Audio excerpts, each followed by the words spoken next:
Hello friends, welcome to Tia's Cooking Vlog. இன்னைக்கு நம்ம Tia's Cooking Vlogல bounty ice cream எப்படி பண்றதுன்னு பார்க்கலாம். ஈஸியா கிடைக்கக்கூடிய பொருட்களை வச்சு ரொம்ப சுலபமா செய்திட முடியும். பவுண்டி சாக்லேட் டேஸ்ட் பண்ணீங்கன்னா தேங்காய் பர்ஃபியை சாப்பிடுற ஃபீல் இருக்கும். இந்த பவுண்டி சாக்லேட்க்கு சின்ன சின்ன மாற்றங்கள் தந்து இதை நான் ஐஸ்கிரீமா ரெடி பண்ணியிருக்கேன். வாங்க எப்படி பண்றதுன்னு பார்க்கலாம். இந்த பவுண்டி ஐஸ்கிரீம் பண்றதுக்கு ஃபர்ஸ்ட் ஒரு பேன்ல 1.5 கப் அளவு காய்ச்சாத திக்கான பால் சேர்த்துக்கலாம். கூடவே 3/4 கப் அளவுக்கு சர்க்கரையும் சேர்த்துக்கோங்க.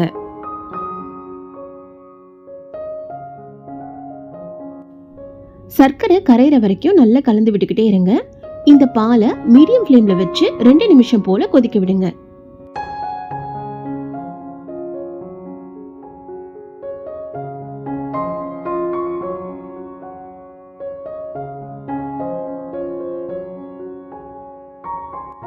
இந்த அளவுக்கு பால் கொதிச்சதும் 2 கப் அளவு டெசிகேட்டட் கோகோனட் சேர்த்துக்கோங்க. டெசிகேட்டட் கோகோனட்னா தேங்காய் பவுடர். இது எல்லா சூப்பர் மார்க்கெட்ஸ்லயும் கிடைக்கும். ஒருவேளை கிடைக்கலனா இது ஈஸியா வீட்ல ரெடி பண்ணலாம். தேங்காய் துருவலை ஒரு பேன்ல சேர்த்துட்டு குறைவான தீயில 1 நிமிஷம் போல வறுத்து எடுத்துக்கோங்க. நல்லா ஆறுனதும் மிக்சர் ஜார்ல பல்ஸ் மோட்ல வச்சு 2க்கு 3 தடவை விட்டு விட்டு அரைச்சு எடுத்துக்கோங்க. அரைச்சு வச்சிருக்க இந்த தேங்காய் பவுடர் தான் டெசிகேட்டட் கோகோனட். பாருங்க, இந்த டெசிகேட்டட் கோகோனட் பாலை உறிஞ்சதும் 1/4 கப் அளவு ஃப்ரெஷ் கிரீம் சேர்த்துக்கோங்க. சேர்த்துட்டு நல்லா கலந்து விட்டுருங்க. நீங்க கலந்து விட பேன்ல ஒட்டாம ஒன்னு சேர்ந்து இந்த மாதிரி நல்லா திரண்டு வரும்.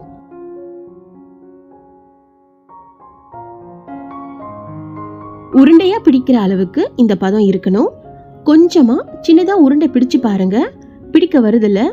இப்ப இதுதான் சரியான பதம். இப்ப ஸ்டவ் ஆஃப் பண்ணிட்டு பேனை வெளியில எடுத்து நல்லா ஆற விடுங்க. வெது வெதுப்பானதும் உருண்டைகளை பிடிச்சுக்கலாம். Medium size உருண்டைகளை பிடிச்சுக்கோங்க.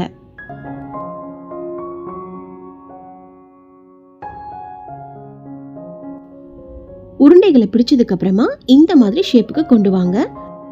பவுண்டி சாக்லேட் எந்த ஷேப்ல இருக்குமோ அதே ஷேப்புக்கு ரெடி பண்ணிக்கோங்க. இதே போல மிச்சம் உள்ளதையும் ரெடி பண்ணிக்கலாம்.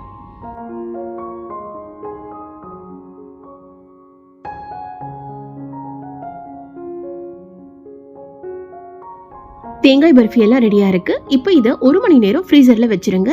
இது ஃப்ரீஸ் ஆகிற டைம்ல வெளியில கோட் பண்ணக்கூடிய சாக்லேட்டை ரெடி பண்ணிக்கலாம்.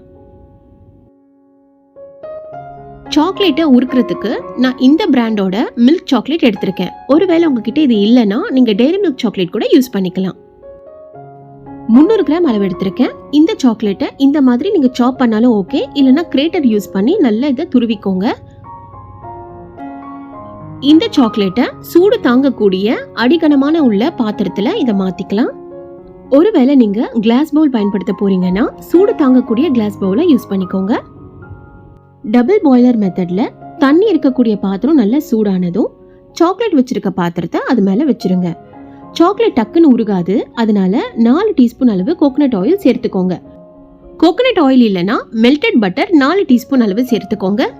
ஃபர்ஸ்ட் 3 டீஸ்பூன் அளவு சேர்த்திருக்கேன். அந்த வீடியோ மிஸ் ஆயிடுச்சு, நீங்க கண்டிப்பா சேர்த்துட்டு நல்லா கலந்து விட்டுருங்க. சாக்லேட்டை உருக்கிறதுக்கு ஃபர்ஸ்ட் 3 ஸ்பூன் எண்ணெய் சேர்த்திருந்தோம். இப்போ லாஸ்டா 1 ஸ்பூன் எண்ணெய் சேர்த்துட்டு நல்லா கலந்து விட்டுருங்க. இந்த மாதிரி நல்லா கலந்ததுக்கு அப்புறமா பாத்திரத்தை வெளியே எடுத்துருங்க. இந்த மெல்டட் சாக்லேட்டோட பதம் நல்ல ஸ்மூத் டெக்ஸ்சர்ல இருக்கணும். இப்போ பாத்திரத்தை வெளியே எடுத்துடலாம். தேங்காய் பர்ஃபி எல்லாம் 1 மணி நேரம் ஃப்ரீசர்ல வச்சிருந்தோம்ல, எல்லாம் நல்லா செட் ஆயிடுச்சு.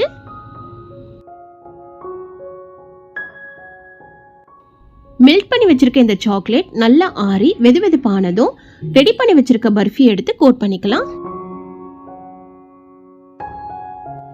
ஃப்ரீஸா இருக்க இந்த தேங்காய் பர்ஃபியை மெல்ட் பண்ணி வச்சிருக்க இந்த சாக்லேட்ல நல்லா டிப் பண்ணி கோட் பண்ணிக்கோங்க. எக்ஸஸா இருக்கிற சாக்லேட் வடிஞ்சதும் பிளேட்ல வச்சிருங்க.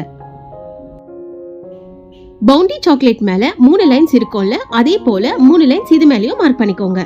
அவ்வளவுதான். இதே போல மிச்சம் உள்ள பர்ஃபியையும் சாக்லேட்ல டிப் பண்ணி நல்லா கோட் பண்ணி எடுத்துக்கோங்க. பர்ஃபி எல்லாம் ஃப்ரீஸ் ஆனதுனால சாக்லேட்ல டிப் பண்ணி எடுத்ததுமே செட் ஆயிடுச்சு. இப்போ எல்லாம் சாக்லேட்ல கோட் ஆகி ரெடியா இருக்கு. இந்த பிளேட்டை அப்படியே ஃப்ரீசர்ல 2 மணி நேரம், அப்படி இல்லைன்னா ஓவர் நைட் வச்சு ஃப்ரீஸ் ஆக விடுங்க. இப்ப சரியா 2 மணி நேரம் ஆயிருக்கு. பாருங்க, நல்ல செட் ஆயிருக்கு. அவ்வளவுதான், சூப்பரான பவுண்டி ஐஸ்கிரீம் ரெடி ஆயிருச்சு. கண்டிப்பா நீங்களும் வீட்ல ட்ரை பண்ணி பாருங்க. பிடிச்சிருந்தா மறக்காம நம்ம தியாஸ் குக்கிங் vlogக்கு சப்ஸ்கிரைப் பண்ணிக்கோங்க. இன்னொரு வீடியோல இன்னொரு புது ரெசிபியோட உங்களை எல்லாரையும் மீட் பண்றது வரைக்கும் பாய்.